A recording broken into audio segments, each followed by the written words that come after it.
Vous écoutez l'affaire du baron Empain, deuxième partie.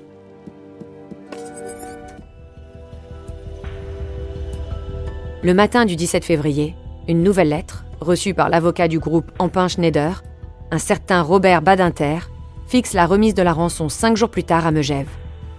C'est en tenue de skieurs, les porte-skis sur les voitures, qu'une trentaine de policiers se rendent en Haute-Savoie. Les enquêteurs espèrent ainsi piéger les ravisseurs. Mais les truands ne se présentent pas au rendez-vous et décident même de changer leur otage de planque.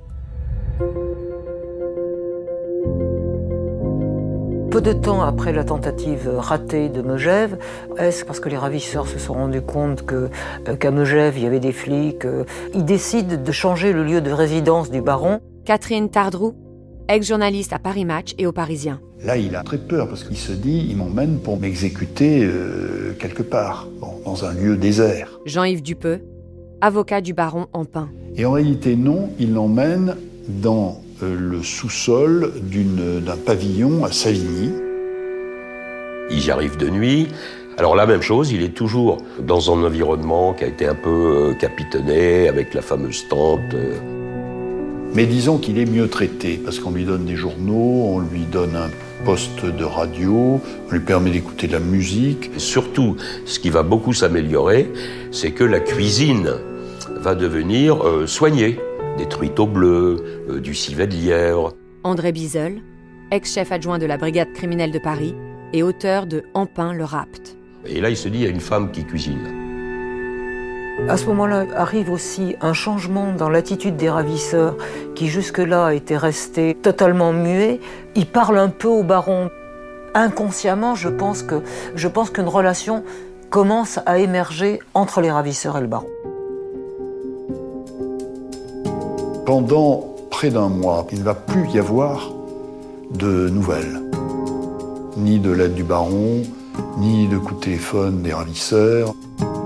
Le 21 mars, là, ça devient sérieux parce que les ravisseurs, ils arrivent à joindre directement Engen, le directeur général, qui a repris les rênes pendant l'enlèvement du baron. Un premier rendez-vous est pris pour le 23 au Fouquet's, en plein Champs-Élysées. Pour la remise de la rançon. Nous, on a l'arme fatale, il s'appelle Mazieri, dit le chinois. Je suis de père corse et de mère indo-chinoise. Jean Mazieri, ex-inspecteur à la brigade criminelle de Paris. Le chef de la criminelle, M. Ottavioli, il a pensé que je pouvais remplir cette mission. Étant pratiquant d'arts martiaux, je serais capable, plus que quiconque, de sang-froid en cas de coup dur. C'était le seul qui pouvait, disons, assumer ce genre de choses parce qu'il avait une structure mentale qui le conduisait à ce genre d'action. Michel Desfarges, ex-chef de groupe à la brigade criminelle de Paris. C'est une fausse rançon, c'est un faux collaborateur du groupe. Franchement, l'inspecteur Mazieri, chapeau. Il faut quand même beaucoup de courage pour se lancer dans cette aventure. Hein. Jeudi 23 mars, les ravisseurs me donnent rendez-vous au Fouquet's pour 15h dans l'après-midi. Une quinzaine de minutes après mon arrivée, mon interlocuteur me demande au téléphone. Il me demande surtout si j'ai l'argent et il me donne un rendez-vous au café Le Murat. Au Murat, immédiatement, ils m'ont dit « Allez à la station de métro en face de l'entrée de l'hippodrome d'Auteuil, il y a un message pour vous. » C'est le jeu de piste auquel nous sommes habitués dans toutes les remises de rançon. Sauf que celui-là, il est très long. Ils font prendre des sorties d'autoroute interdites, réservées seulement au personnel de l'autoroute. Ils font prendre des chemins très très compliqués. Il faut changer de voiture. Et là, il doit se rendre à l'hôtel Hilton à Orly. J'arrive à l'hôtel Hilton vers 20h30. Et là, le coup de fil, c'est 15 minutes environ après. Je dis, écoutez, il se fait tard. Essayez de me débarrasser des sacs immédiatement. Mon correspondant m'a rappelé pour me dire qu'on arrêtait là pour ce soir-là, que je rentre avec les sacs et que je revienne à Lilton le lendemain vers 18h. J'ai cru qu'il se dégonflait, comme à Megève. Vendredi 24 mars. C'était un vendredi saint. Je ne suis pas du tout religieuse, mais enfin le week-end de Pâques quand même, il y a vendredi saint. Patricia Ampin, fille du baron Ampin. Le soir. Donc je vais à la réception. Là, premier coup de fil, il me demande comment vous allez, etc. Ah, j'ai dit, j'ai passé une mauvaise nuit, j'en peux plus là. Et il me dit, bon écoutez, allez faire le plein, et puis au retour, allez au bar, et puis prenez un whisky. Moi, j'ai continué de boire du Vittel. Hein. Et là, on lui demande de prendre la voiture et de s'arrêter à une borne d'urgence dans le sens retour vers Paris pour y trouver un message. À la borne B16, comme il m'était demandé, je m'arrête.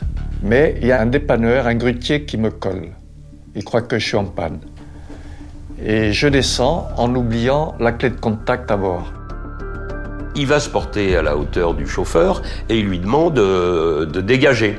À ce moment-là, j'entends une cavalcade sur ma droite. 2 gars en tenue noire, masqués, en cagoule, dont un armé d'une mitraillette, qui fonce droit sur le break. Et ils montent à bord. Et ils foutent le camp, puisque la clé est à bord. La voiture part, Mazieri prévient le dispositif, il est récupéré et toute la BRI part derrière cette R12 pensant qu'elle va les amener effectivement jusqu'à Paris. Et non, il y a un grand mur anti-bruit qui fait plusieurs centaines de mètres sur la droite avec des ouvertures, des portes métalliques et la voiture ralentit à cette hauteur-là. Il y a une voiture de l'anti-gang qui barre la route au break. Ils tirent dans les pneus pour les stopper. Les autres ripostent à hauteur d'homme. La porte métallique s'ouvre et de là, un tireur sort également. Ça tiraillait de partout. Je saute de voiture, les mains nues, et je crie « Arrêtez le carnage et nous les faux vivants !» Le feu s'arrête. J'ouvre la portière du break. Il y a le conducteur qui est blessé. Et puis le passager qui tiraillait à la mitraillette, qui lui râlait, il était mortellement atteint. Du château qu'on va identifier, il va décéder quelques instants après. Lorsqu'Ottavio y arrive, finalement, je le sens assez satisfait de l'opération, puisque nous avons aussi notre otage, qui s'avère être Alain Caillol, petit malfaiteur connu pour quelques faits, mais rien de caractéristique. Je me souviens, j'entends ça à la radio parce que c'est tard le soir et je ressens ça comme étant plutôt bon signe. Jean-Yves Dupeux, avocat du baron Ampin. Parce que je me dis, s'il y en a un qui est arrêté, les autres vont quand même hésiter à exécuter, à tuer le baron Ampin. Alain Caillol, dès le premier instant où je le rencontre et où il me parle de cette affaire, il m'explique surtout qu'il n'en est pas le concepteur. Jacques Martin, avocat d'Alain Caillol. Alain Caillol, après la fusillade, a été hospitalisé 48 heures, puis il a été conduit dans les locaux de la police. Et Ottavio, bien sûr, lui tient un discours très appuyé sur tout l'intérêt qu'il peut avoir à nous aider, car il sera celui qui a permis la libération du baron. Par contre, s'il ne fait rien et que les autres de l'autre côté suppriment le baron, ce sera le seul qu'on aura avec nous, donc il prendra tout pour lui. Vous savez, on est en 78, la peine de mort n'est pas abolie. Il doit se dire quand même, s'il le tue, moi, c'est la guillotine. Donc je pense que ça a peut-être joué.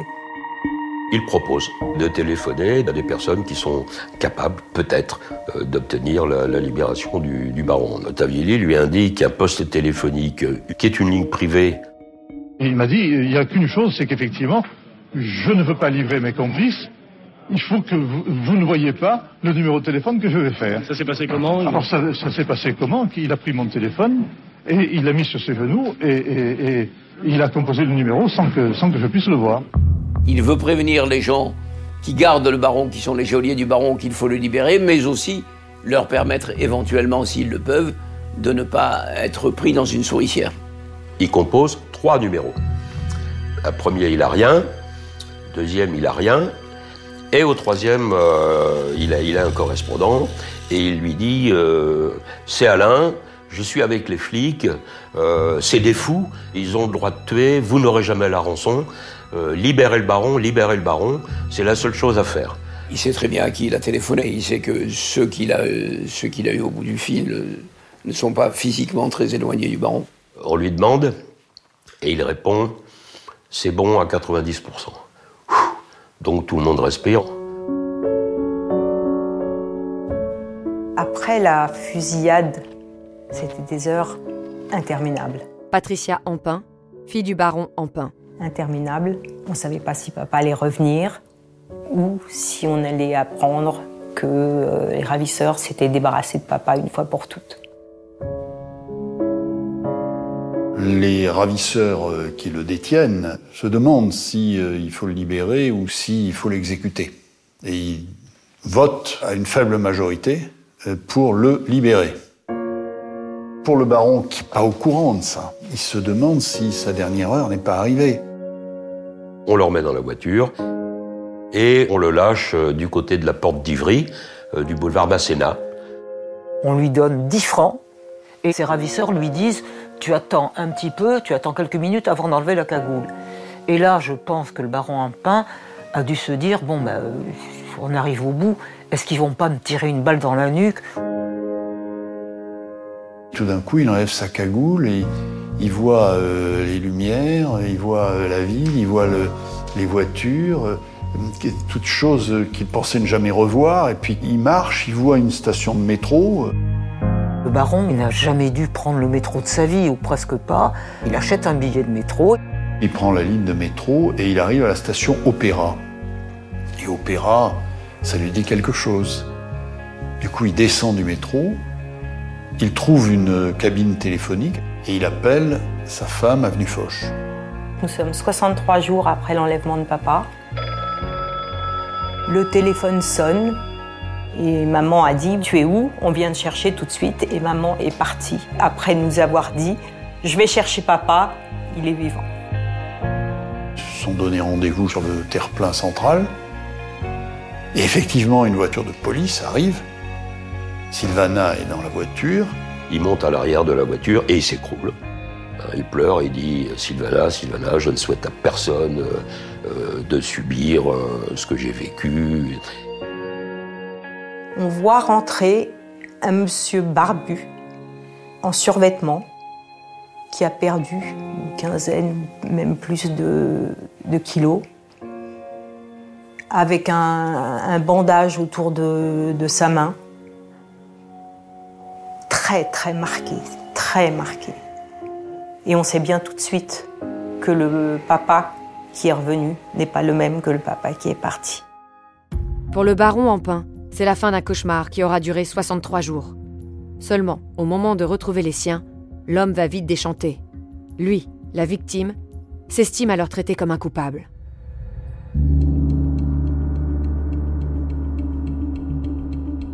Cette une de VSD, c'est un scoop, c'est la première photo d'Ampin libre. François Segal, ex-directeur de VSD. Elle a été prise le surlendemain, après un check-up à l'hôpital américain. Et même s'il a été, on va dire, rasé et coiffé, il a un regard totalement vide, il est absent. Il semble pas voir le médecin qui est face à lui, et puis évidemment, il manque une phalange sur un doigt. C'est la photo d'un homme blessé. Le retour chez lui du baron Ampin, qui aurait dû être un moment de joie, en fait, ça se passe pas si bien que ça. Il dira lui-même plus tard, le seul qui avait l'air content de me voir, c'était le chien. Tout le monde était un peu en observation, ce qui était un tort. Diane Ampin, demi-sœur du baron Ampin. On a oublié de lui donner de la chaleur à son retour. En réalité, il arrive dans un milieu qui est triplement, quadruplement hostile. Hostilité de sa femme, de sa famille proche, parce qu'on a appris trop de choses sur lui, hostilité du groupe, et puis hostilité du côté de la police, toujours la suspicion de cet autorapt. On ne pouvait pas faire autrement, parce que c'était notre travail. Mais par l'enquête qu'on a faite sur sa personnalité, on lui avait quand même fait beaucoup de mal. Après cette libération où il ne retrouve pas ses marques, il tient une conférence de presse où il fait part de tout ce qu'il a ressenti à sa libération. Et au lieu de m'entourer d'amitié, d'amour et de parler de choses banales, on n'a pas attendu du tout que je récupère et on m'a immédiatement mis sous le nez un certain nombre de faits de ma vie privée, n'est-ce pas, et demandé d'y répondre. Le moment n'était peut-être pas tellement bien choisi, 24 heures après ma libération. Et puis, il annonce qu'il va reprendre les rênes du groupe. Et c'est ce qu'il fait. Mais le problème, c'est que son autorité morale était très atteinte. Dans les couloirs, dans les salons, dans les conseils d'administration, on ne le regarde plus du tout de la même manière. Ça n'est plus le grand capitaine d'industrie, c'est un personnage dont on a appris qu'il avait une vie privée qui était dissolue, dont on a appris qu'il jouait et perdait beaucoup d'argent au jeu. Il n'était plus crédible, il y avait une faille dans le PDG. Il ne pouvait pas revenir, puis les autres s'étaient habitués à être là. On lui dit de prendre du recul, ça veut dire va-t'en et fais-toi oublier. Ce qu'il fera finalement, puisqu'il va céder ses parts du groupe à une banque. Et sur le plan personnel, il se sépare de sa femme. C'est la fin du Baron Empain, premier épisode. Sa vie va changer là, maintenant. De retour au 36, il y a du boulot à faire. Notamment, il y a ces fameux 3 appels que Caillol a passés. Caillol a appelé ses complices en leur disant « Ne vous inquiétez pas, ça y est, tout est réglé, tout va bien ». Ce qu'il ne sait pas, c'est que nous avons fait venir des gens de la DST avec un énorme magnétophone pour essayer d'identifier les numéros qu'il va appeler. À l'époque, c'était encore très archaïque. Il n'y avait pas, disons, toute l'informatique, le numérique et autres. Nous avons des téléphones à cadran. Alors, tic-tic-tic-tic, ils vont enregistrer les impulsions qui vont essayer après, à l'oreille, de faire correspondre à des chiffres. Alors, les résultats de la DST tombent et le 3e numéro de téléphone, alors là, très intéressant, c'est Savigny-sur-Orge. On commence la perquisition et on se rend compte que les occupants du pavillon ont quitté précipitamment les lieux parce qu'on va y retrouver des documents, des photos, plein de choses qu'on pourra exploiter par la suite. Avec des renseignements confidentiels qui vont beaucoup nous aider, des missions vont commencer à partir un peu partout en France, même à l'étranger, pour interpeller les ravisseurs, et ça va durer jusqu'à la fin de l'année. Dans les mois qui suivent la libération du baron Empain, les policiers poursuivent leurs recherches et interpellent plusieurs complices d'Alain Caillol. Lorsque le procès s'ouvre, 4 ans plus tard, ils sont 8 dans le box des accusés. Plus de 4 ans après le rapt, le 2 décembre 1982, s'ouvre devant les assises de Paris le procès des ravisseurs du baron Empain. Il va réunir un nombre incroyable de journalistes, de photographes, de caméramens de télévision du monde entier. Parce que le procès intéresse vraiment le monde entier. Le baron Empain, il a repris du poil de la bête depuis 4 ans quand même. Il a retrouvé sa prestance. Je pense qu'il a peut-être pas repris tous les kilos qu'il avait perdus pendant sa détention. Ça a été le premier face-à-face entre les ravisseurs et le baron Empain. Les accusés ont adopté un système de défense qui semble dire on avait un commanditaire, c'est pas nous qui avons arrangé l'enlèvement, on nous a demandé de le faire. La responsabilité de l'organisation de l'affaire n'était pas dans le box. Jacques Martin, avocat d'Alain Caillol. Le concepteur, sans aucun doute, le dossier le révèle. C'est incontestablement Daniel Duchâteau qui, malheureusement pour lui, a été tué lors de la pseudo-remise de rançon. Duchâteau, c'est un vieux cheval de retour du banditisme, mais pas un grand malfaiteur. Si je puis dire, c'est une habitude devant les cours d'assises des accusés qui se remettent tout ce qu'ils peuvent sur le dos de ceux qui ont disparu. Et puis est venu le moment où le baron Empain a eu la parole. Pendant 2 heures, il a vraiment, pour la première fois, et sans filtre, raconté les choses. Il n'y avait aucune haine dans ses propos, et il dépose, alors qu'il y a derrière lui, sur la table des pièces à conviction, le petit doigt coupé dans un tube de formol. Ça a été un moment très important dans la cour d'assises. Tout le monde a considéré que, à ce moment-là, il avait gagné son procès. Aussi, ce dont on se rend compte pendant les débats, c'est que le baron a pardonné à ses ravisseurs et qu'il ne leur en veut pas. C'est là qu'il y a quelque chose d'admirable. Parce que quand le procès se tient, on sait comment il a été traité, et par les ravisseurs, et par ses amis.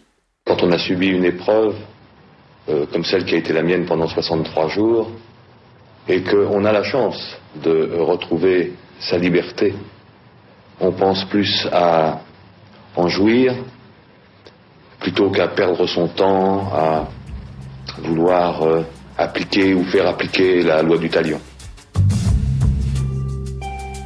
Le verdict sera sévère. Les jurés n'ont pas été convaincus par les arguments de la défense. Ils ont bien les vrais coupables en face, donc les peines vont s'étager de 2 à 20 ans, avec 20 ans pour Caillol. Il le vit très mal parce qu'il a le sentiment que les choses étaient courues d'avance. Il y avait une pression médiatique et j'ajoute une pression politique. Un président d'assises avec un acquittement dans ce genre de procès, mais c'est une révolution. C'est pas dans la culture des juges, ça. Pour le baron Empain, malgré la tenue du procès et la condamnation de ses ravisseurs, rien ne sera plus jamais comme avant. Dans les mois et les années qui suivent le procès, le baron Empain tente tant bien que mal de se reconstruire. Il a rencontré une femme, Jacqueline. Il était très heureux avec elle. Pour tout le reste, il a tout perdu. Il y a très peu de personnes qui l'ont suivi, qui l'ont aimé. Beaucoup l'ont lâché, car il y a la dette de jeu, car il n'est plus puissant. Il a voulu se relancer dans les affaires, ça n'a jamais été très brillant.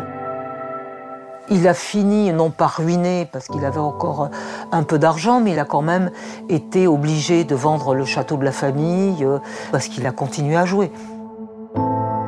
Papa jouait souvent des sommes bien plus élevées qu'elles n'auraient dû l'être.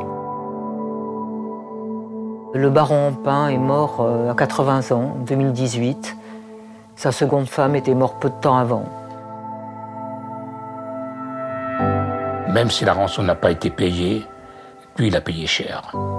Je ne souhaite à personne de vivre ce qu'il a vécu. La dynastie Empain, elle s'est éteinte avec l'enlèvement. Patricia Empain, fille du baron Empain. Mais le nom Empain survivra pour un autre événement heureux plutôt qu'un grand malheur. Le baron Empain est mort en juin 2018. Cette prise d'otage avortée a été l'une des dernières de cette époque. La méthode Ottavioli et la fermeté des policiers ont sans doute dissuadé de nombreux truands de se lancer dans cet exercice. Vous venez d'écouter Au bout de l'enquête. Si vous avez aimé ce podcast, vous pouvez vous abonner sur votre plateforme de podcast préférée et suivre Initial Studio sur les réseaux sociaux. Au bout de l'enquête est un podcast coproduit par Initial Studio, Enibas Productions et France Télévisions, adapté de l'émission audiovisuelle éponyme produite par Enibas Productions et France Télévisions. Un épisode écrit et réalisé par Olivier Rosenwag. Vous pouvez retrouver l'émission Au bout de l'enquête sur France 2 ou en replay sur France TV. Production exécutive du podcast, Initial Studio. Production éditoriale, Sarah Koskiewicz et Astrid Verdun, assistées de Marie Agassan et Cypriane Ligère.